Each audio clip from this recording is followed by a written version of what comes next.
Okay, so lecture 18.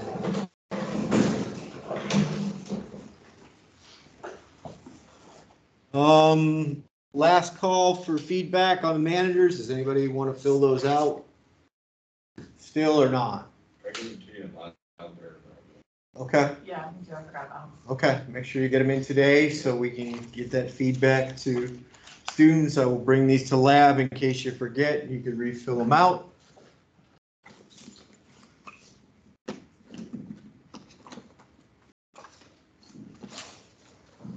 So lab today, we're going to be doing forage inventory. So bring your laptops. Does everybody have the dairy evaluation folder references?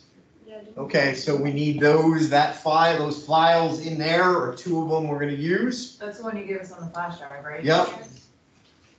And we're going to start inside, showing you how to do the theory, and then we're going to go outside and actually do it. So we'll decide, I guess, when you get there, if you want to work in one or two groups. Take it from there. So lecture, and then we'll go out to the bunks. Laying out the rest of the semester. Exam 2, November 10th. And then our last exam will be during finals week.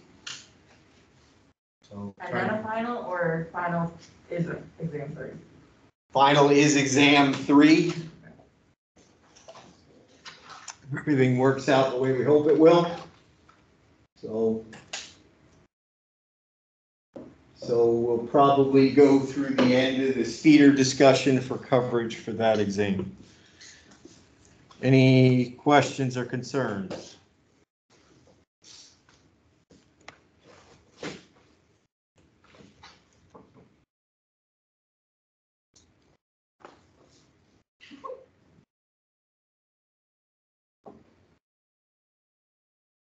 I take a picture of that.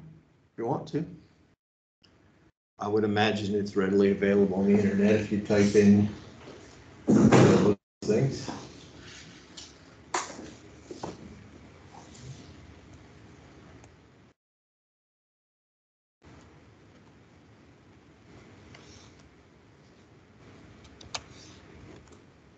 So last time we talked about who is a feeder on the farm, the feeder's job, what a feeder does, or what I think a feeder should do. The person in charge of feeding the cows, investing half of our gross expenses related to feeding our animals. What are we going to do to get the best return on that investment? Is it better to sell that feed, or is it better to put it through cows? We hope that by putting it through cows, we're going to get a better return on our investment. If it's better, we come out ahead selling it, as one student said, yeah, sell the cows, buy them all back next year. It's easier said than done, but that's one approach to it. So the feeder's job, you're looking at the feeding system is the biggest, and from my perspective, the most important enterprise on the farm. If we don't feed our animals right, they're not going to do any of the things that we want them to. They're not going to produce milk. They're not going to grow. They're not going to produce the next generation. We're looking at 50 to 60% of our expenses are associated with feeding cows, depending on how we do the accounting. 50% or more of our expenses are associated with feeding the animals. Our nutrition, what we're feeding those animals, will determine animal health and performance. So let's try to do it as right as we can. And the feeder sits between the nutritionist and the cows. Nutritionist gives us a prescription. The feeder takes that ration, turns it into a mix sheet, delivers that feed to the cows, we hope. And then the cows can give feedback to the nutritionist. Are they doing what they're supposed to? Is that intake what we expect it to be? Is the milk production what we expect it to be? Are we doing the things there that we're hoping or expecting? And the feeder becomes the communication between the nutritionist and the cows. If you're going to be a nutritionist, getting to know your feeder on every farm is probably how you're going to save your job on that farm. Understanding what they're doing and how they do it, making sure they deliver what you prescribe is important. So we've talked about the 3 rations on a dairy. One formulated by the nutritionist, the one mixed by the feeder, the one consumed by the cows. Our goal is to make sure that all of these are the same. So we've talked about why there are 3 rations on a dairy, which means one of the 3 groups, the nutritionist, the feeder, or the cows has screwed up. Didn't do what they were supposed to, didn't know what was do what was asked of them, didn't perform the way they were supposed to. So our goal is 1 ration, or the cow eats the ration the nutritionist has formulated. So how do we meet these goals? So I've spent a lot of time thinking about this. This is the one thing in my undergraduate education that was missing. We didn't talk about feeding cows at all. We talked about balancing rations, but we didn't talk about feeding cows. And when I went home, this is what I had to figure out on my own. It took me a while. Trying to figure out, how does this all work? How does a mix sheet different than a ration sheet? How do we deliver things accurately? How do we keep track of things? Moving through. So if I haven't done so already, I think I have. I wrote a series of articles related to this topic on Blackboard. My thoughts and a lot of thoughts of Dr. Buchholz, retired from Michigan State. Me and him spent a lot of time talking about how do you feed cows on a dairy, and he was the man who did the feeder training programs at Michigan State. So if you've got priorities, what do you think that the feeder has to do? What do you think that's most important for a feeder? What do you think needs to happen? Any thoughts? Small class, we can turn to each other, I guess. Make sure that they're checking for spoilage. So spoilage, that's one of the things. Making sure you're delivering good, consumable, edible feed. What else? Mixing correctly. Mixing correctly. So what else is down there in front of you? Maintain the mix sheet. Maintain the mix sheet. Observe and plan. So I handed out that a little. So when I'm looking at, a little bit early, what I'm looking at is the 7 habits of highly effective people. You've got to do first things first. If you do this, then you can move on to this, you can move on to this, you can move on to this. So putting first things first, he made a lot of money off the principle, but I'm sure a lot of people before him had the same idea. So from a feeder priorities perspective, the first thing that you have to do is be able to mix correctly. So a lot of it is the mechanics. Can you deliver, put the right amount of feed in the mixer? And that takes practice. The natural tendency is to what when you're putting feed in the mixer? What? Dump it all. Dump it all. Your tendency is to overfeed, because what happens if we're under the call amount? We add more. And so all our mistakes are overfeeding. So also being able to select the right stuff. If you can do then that, it makes sense to maintain the mix sheet. If you can put the right ingredients in, do the recipe correctly, then it makes sense to maintain the mix sheet. If I don't do one, there's no point in doing number 2. If I can't mix, I can't add the right stuff, there's no point in maintaining the mix sheet. Third, observe and plan. Figure out what your moves are going to be in the future. How much are we feeding? Is that going to last? Which we'll talk about today. How much do we need to feed going forward? deliver the feed properly. So lay it out in such a way that we're using the entire feed bunk. Because if we don't, we're overstocking if we only use part of it. Making sure that when we deliver it, it doesn't unseparate. We're just taking the time to mix it. And then if you do these 4 things, measuring dry matter intake makes sense.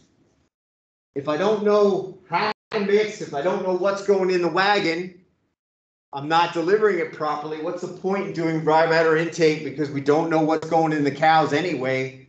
Why do we care how much of it?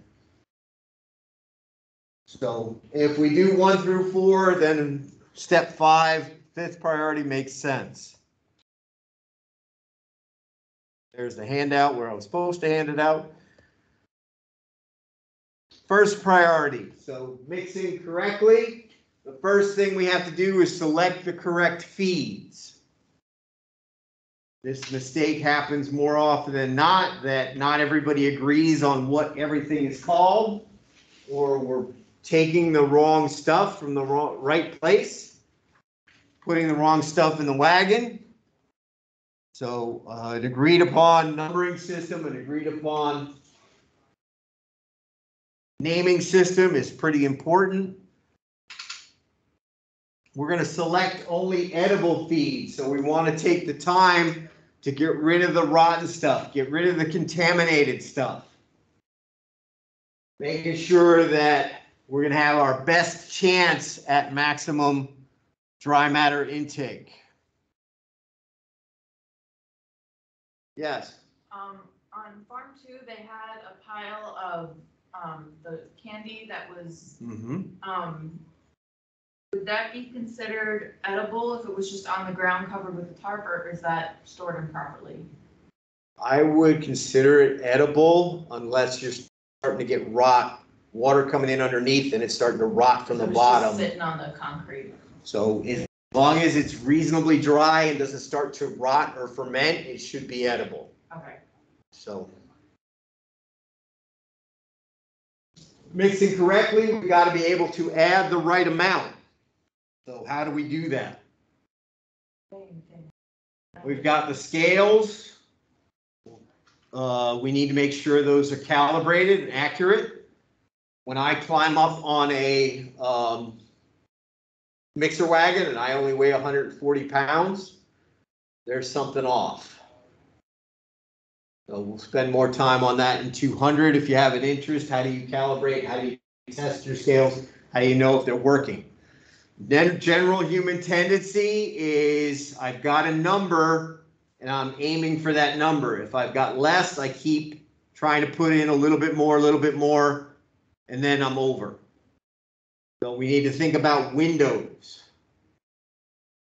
When I enter that weight plus or minus that window, I stop. So when I was working up at Minor, the feeder said I have a plus or minus 25 pounds on my forage, plus or minus 5 pounds on my grain. All his grains came in from bins, so you can imagine with a little practice, you can shut that off in that 10-pound window pretty easily. The forage, it was mixing at the time, it was a real mixer. So you needed to have things moving when things are going in, or else you jam the thing up. So because of that bounce, because some of the feed is in the air, not pushing on the load cells, that plus or minus 25, when you get into that window, you stop. So that means you might be a little above, you might be a little below your actual target weight, but when you get into that window, you stop, or else you have the tendency to always overfeed. And a lot of this comes down to practice. So some people are very good about running skid loaders, front end loaders. We've all been around, probably been around people that you would trust to scratch your nose with a bucket. There are other people that I don't want to be within 50 feet because I'm going to lose a limb or something. So practice, practice, practice. We'll get better and better and have better control. Understand how the ingredients flow or don't flow out of our buckets.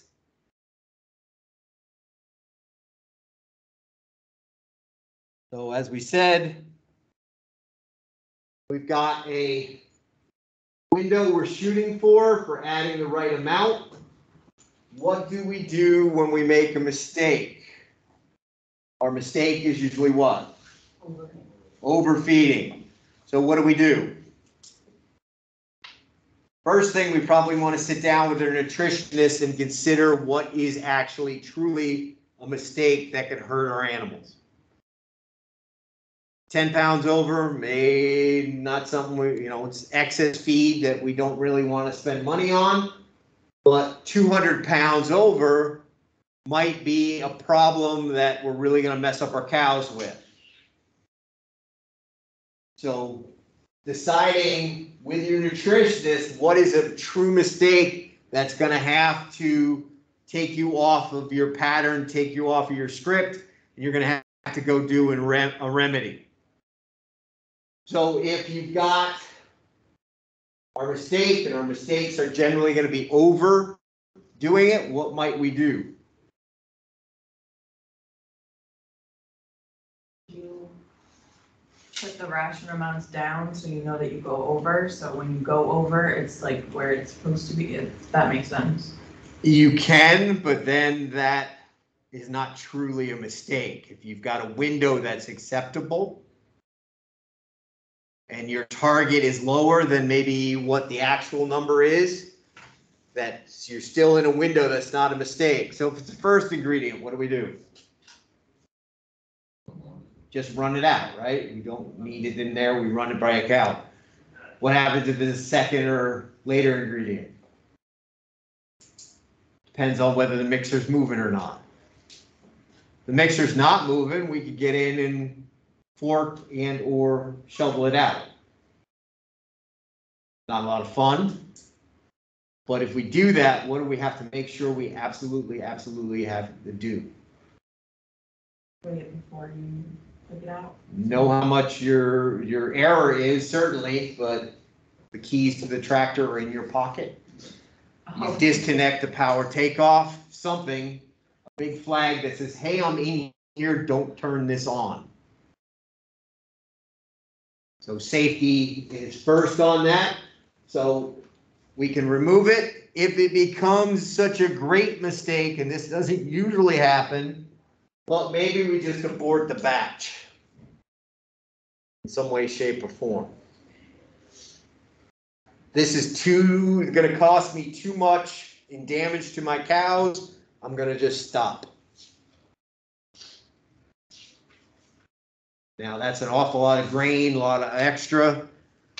We did have an situation like that over the summer where I went in to try to update the prices for corn silage and haylage at $55 a ton.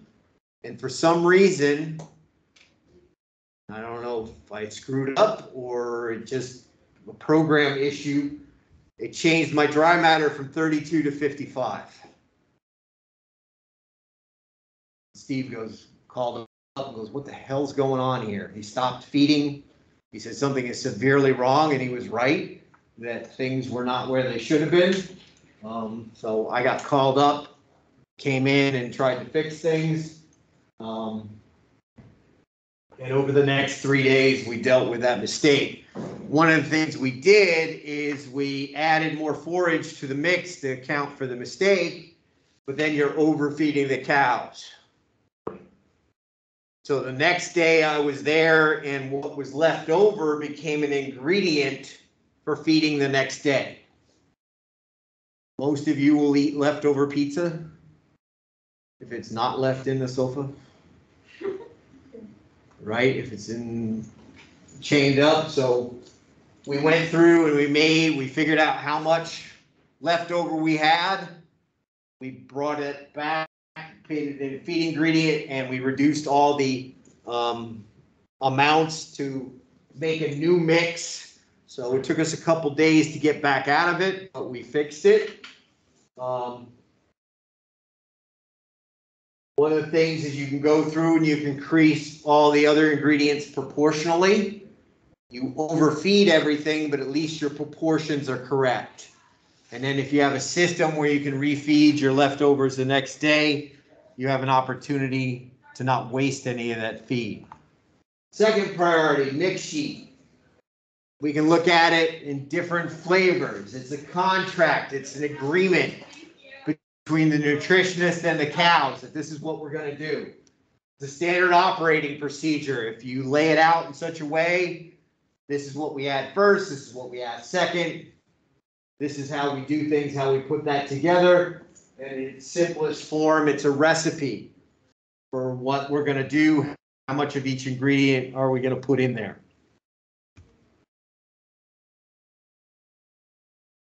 So maintaining that mix sheet, critical for program success. Keeping that mix sheet current is a challenge. It's made a little bit easier with the software that we have these days. So you're trying to keep the rations up to date, which means your ingredients tested, you're on top of things, you're where you need to be, and then making sure your dry matters are where they're supposed to be as we go through. So we run dry matters twice a week up there. We go through and say, okay, our mix sheet calls for 33% dry matter. We got a 35 today. Am I going to change it or not?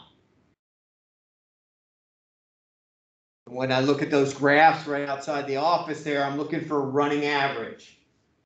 And I'm usually cheating a little bit low. Why do I want to do that? You should overdo it.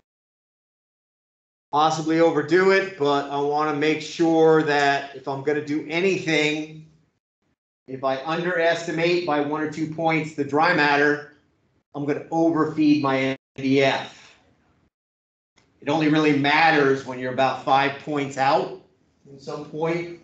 That makes a huge difference. If you're 5 points off on dry matter, it will really mess up the ration. But if I'm going to say, I'm going to usually try to be, if I think it's running here, I'm going to usually go 1 point below. Trying to make sure I don't short that cow on NDF. I take care of that NDF, make sure it gets in there. So that fixed mix sheet, we're making sure we got all the right feeds where they're supposed to be. Making sure that I've got analysis up to date on those feeds, that we've got current rations in place. Making sure my dry matters are there, making sure I take samples often enough to make financial sense to stay on top of how my feeds change. Our corn silages aren't usually too off unless we do a weird thing when we're filling. That the layers change dramatically from front of the silo to back of the silo. Halages tend to be a lot more variable as we go from field to field, and thickness of the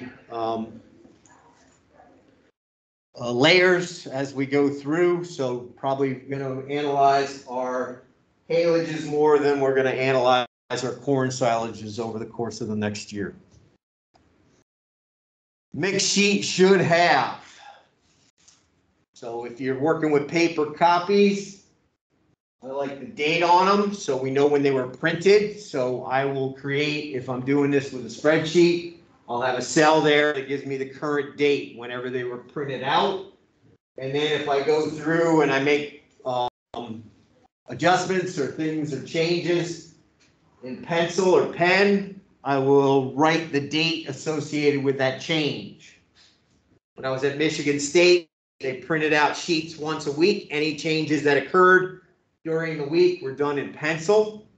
And sometimes we go up, sometimes we go down. Knowing which one was where and putting a date on it was the way we agreed to have that done. So ration description or group name, who does that mix go to? Who does that mix belong to in some way, shape, or form? Then we get to the heart of it, the feed. I like to have the dry matter on that sheet, so if I'm doing dry matters as a feeder, I know what constitutes a change. Was it 32 or 36? I'm at 40 now. Do I need to be concerned? So having that current dry matter that created that mix sheet on there is important, as long as well as the weight. So depending on the system you're dealing in, you might need mixed totals or what's called an accumulator, that as each ingredient is added, we have a new total for that mix. So some mixers don't reset, some feeders don't reset, they just keep adding up the feeds. Knowing how many cows this is feeding and how you might adjust to more cows or less cows. Pen 1 up at the dairy, pen 4 up at the dairy doesn't move all that much. We've been at 32 for a while. I think over the last 2 weeks, we've gone from 30 away from 32 twice to 31. So trying to figure out what's your dry matter intake, we need to know those pen counts, trying to figure out how many animals you're feeding, how much feed I should offer. Knowing those animals, number of animals in that group is helpful. And if we're doing this in a paper error, having alternate mixes, having adjustments that we can make right there on that clipboard ready to go, saves you a lot of time walking around, saves you having to do the math. If the math is done in advance, everything's taken care of. So up the dairy, we're running off TMR tracker, but we have 2 alternate sheets there now. One is basically a hard copy in case the computer goes down. We reprint that every Thursday and slip that on the clipboard in case we need it. And we've also got an issue that we had over the summer where we had a lot of rain overnight and it really influenced our dry matters on our feeds, but we didn't have time to sit there and redo everything, do all our dry matters and recalculate everything. So we have an if it rains spreadsheet. And if the feeder feels they've gone up 5% or 10% in moisture, these are the alternate mixes for that. That's also on the computer or clipboard as well. So having things, I know if you're me in the morning, your brain doesn't work quite as well. Having those things figured out in advance, having those methods figured out, I just have to go in the right direction. I don't have to do much thinking. So between the second and third priorities, 2 things. One is you want to measure your dry matters. As I said, this needs to be done on farm. And this is part of keeping your mix sheet up to date. We balance on a dry matter basis. We feed on an as-fed basis, making sure we get those numbers right. So we translate our dry matter to as-fed correctly and the cows get the right mix. So how is the dry matter measured on your farm? Figuring out your system, how everything's laid out. What feeds are you going to measure? How often? Figuring that out with your nutritionist, what needs to be done. And then being able to, with the inputs that we have, the empty basket, the basket plus the wet, basket plus the dry, can we do the math necessary to get that done? And as I've said before, we need to do that measurement on a farm because we can't guess accurately. As we said, one of the inventors of this, Dr. Buchholz, offered his truck for anybody that could guess 10 feeds correctly. Nobody ever won his truck. So water comes and goes. We need to account for that when it happens, make the adjustments to keep our dry matters accurate when we're doing our measurements of our sample. We're looking for that flat spot where everything plateaus out. The other thing between the second and third priorities is we're taking feed samples. Being able to take a good sample, an accurate sample, is one of the keys to doing our program right. Especially if we've got a large number of cows, taking the time to get an accurate sample. The samples determine how we spend our money and how we spend a lot of money. We need to have those accurate. We need to take the time, as we've mentioned before for you students, lab analysis done on a teaspoon of dry ground sample. But that teaspoon is often measuring or representing hundreds of tons of material. A point or two of protein is going to make a difference of thousands of dollars on the farm. We need to take the time to do this right. So the feed samples determine how we spend our money, and a feeder must be able to do that sample. Letting that to the nutritionist, especially one who's working on commission for the amount of grain they sell, even if they're not malicious, is a bad idea. If I go and pluck that stuff, I underestimate my energy, I underestimate my protein. To balance my ration out, I have to pay for more grain, and that's just not smart these days. But taking those feed samples, you've had training in that, so taking that 5-10 minutes to do a good sample is well worth it financially. Third priority, observe and plan. So figuring out what's going on, how the cows are reacting, how the feeds are holding up. We're observing on what is currently happening on a farm. Planning, we're focusing on the threats and opportunities coming forward. So tracking my inventories. If I'm moving through a silo at a certain pace, 8-10 feet a month, is that going to be enough to get to next June? Is that going to be enough to get to next December? Are we going to run out of feed on Christmas morning? A lot of companies are being proactive about this these days, but when I was doing it, we had to call. And one of the things we had to do is make sure we had enough grain through that holiday season at the end of the year. Get your order in early so there's nothing running out there. Not only is that a bad time, but a lot of people are only doing half. Everybody's taking vacation. Half the days the business is open, half the days the business is closed. So you have less opportunity then to get stuff if you do make a mistake. So observing and planning. What should you observe? What should you plan? Who's involved in that decisions? Who's involved in doing what, where?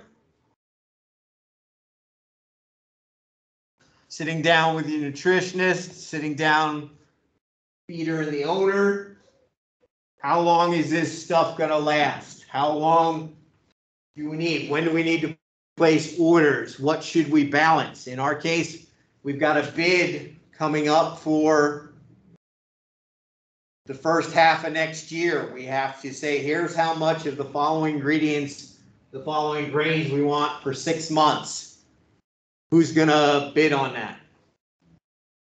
So making sure we get that right. Making sure we get that accurate, we hope, and moving through to get all that where it needs to be. So we'll spend a lot of time on that. What do you have to think about? What do you have to check? Who's going to be in charge of what? Here's a list of things you might look at in some way, shape, or form. Who's going to be responsible for taking samples? Who's going to be responsible for doing inventories? Who places the orders for feeds? All those things that have to happen and make sure we get done so we have something to feed our animals. Delivering feed properly involves assembling all the ingredients in one location. So usually we're thinking about a mixer. And then do we mix accurately?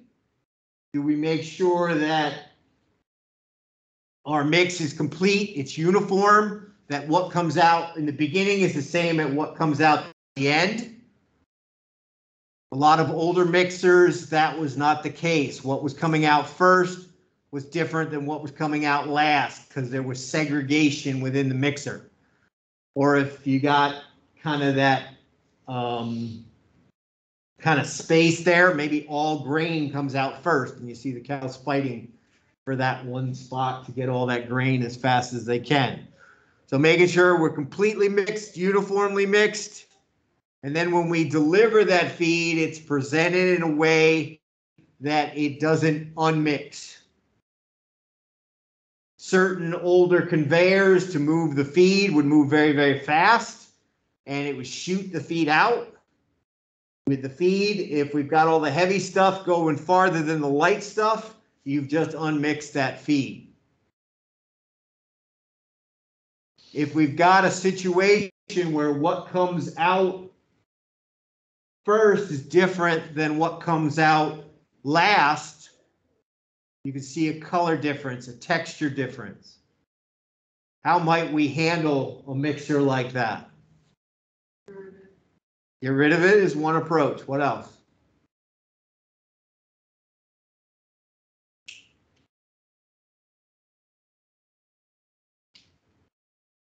One of the things that the feeder at Minor Institute used to do, and they had a truck, so this was a whole lot easier, is feed out, feed back, and keep driving back and forth as he unloaded.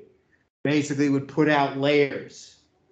That gave him an opportunity to watch the cows as they came up.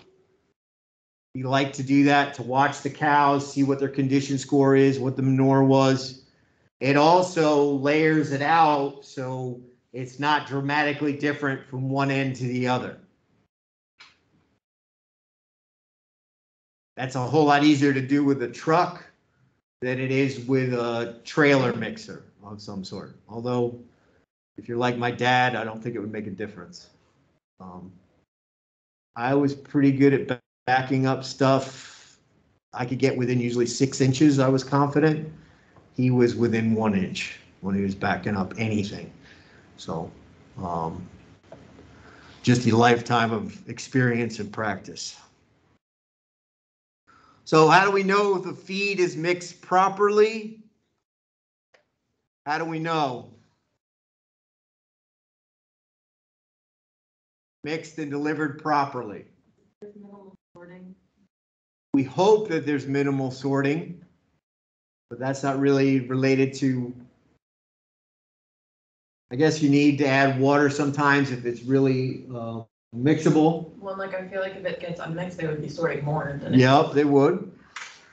If your feed ingredients are not what they should be, if you're not grinding that hay up, we were having a sorting issue over the summer, and we went in and replaced a whole lot of the knives in our tub grinder. So that made a difference. So you can visually look. Does it look different when it comes out at the beginning versus how it comes out at the end? Or you can go through and test. If I take a sample quarter way down the bunk, halfway down the bunk, 3/4 of the way down the bunk, is a key ingredient different in those 3 locations? Only costs a couple bucks to send in for just a protein or just an NDF. We can test it that way.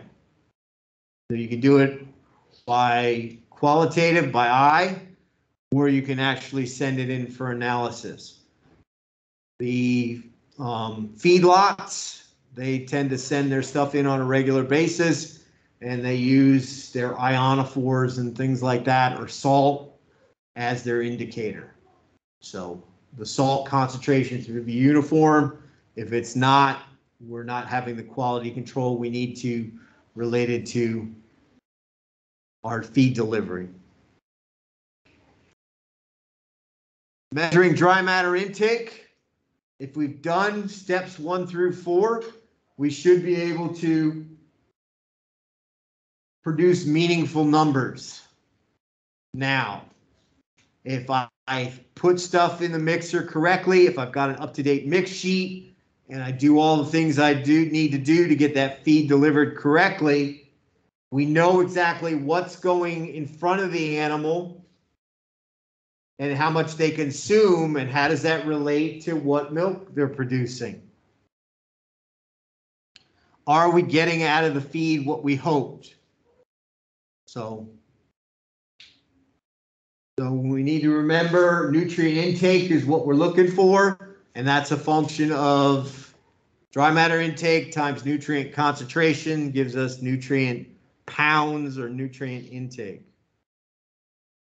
So does everybody remember the numbers we need to get this done?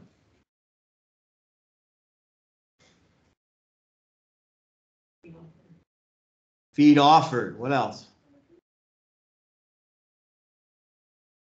Dry matter of feed offered. Dry matter of the feed offered. Pounds of feed refused. Pounds of feed refused. So we assume between offered and refused, what do we assume about the difference? 5%. That would be a good number for a refusal, probably a little high in today's world, but we assume that between what is offered and what is refused, everything, the difference is what's consumed. We know that's not 100% accurate. Cows are throwing feed all over the place. But we assume it gets consumed. One of the people at Michigan State used to call it feed disappearance. Disappeared somewhere, we just don't know where. We assume in the cow, but we're not 100% on that. What else do we need? We're trying to get dry matter pounds per cow. How many cows are there? How many cows are in the group? How many animals are in the group? And we need some sort of moisture associated with our refusals.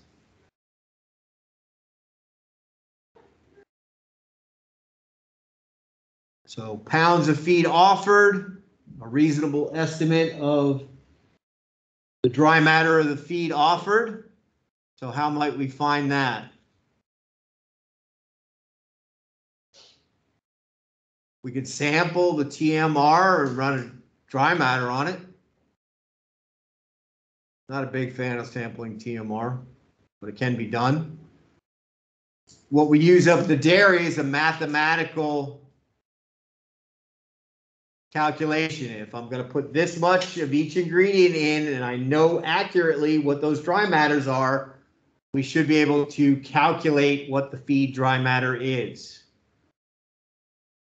So given those recipes up at the dairy, the rations that the nutritionist puts in, the dry matters that I've been putting in, we go to recipes and it has a dry matter percentage associated with that feed.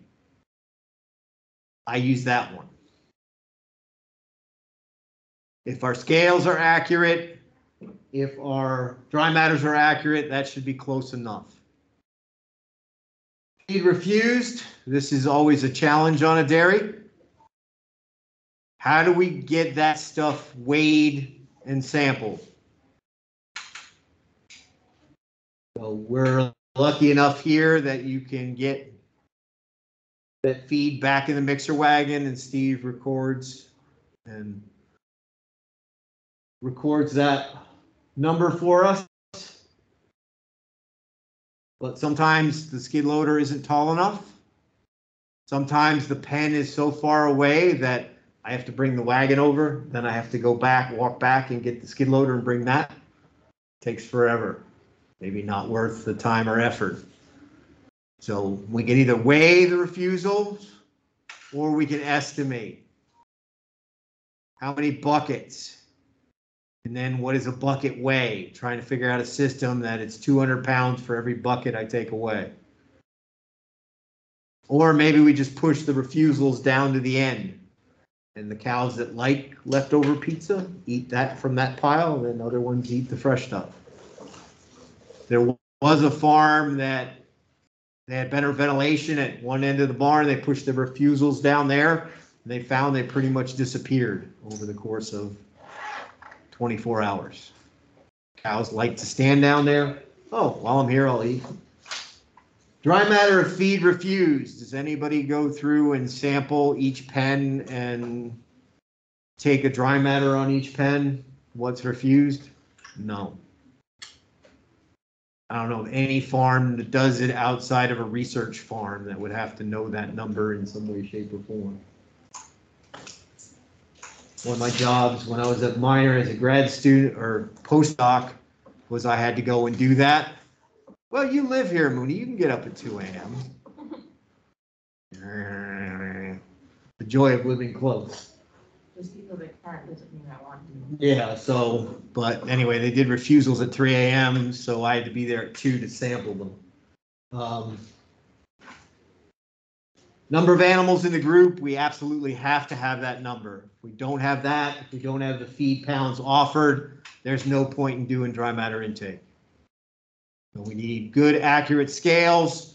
We need to have a good mix, make sure that's there, and know the number of animals. So sometimes it's an easy number to get. Other times our dry cow pens, animals coming and going, can be a real challenge to get that number accurately. So we got the formula. So we just talked about that. We absolutely need to know those at some level. If we've got a good feeding program, the ones in red should be there. The other two we can estimate, get approximately right, and it's not going to affect our number all that much. So we've talked about what a feeder does.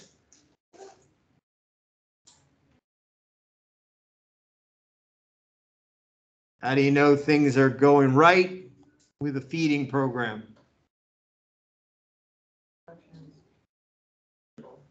Production stable, intake is stable.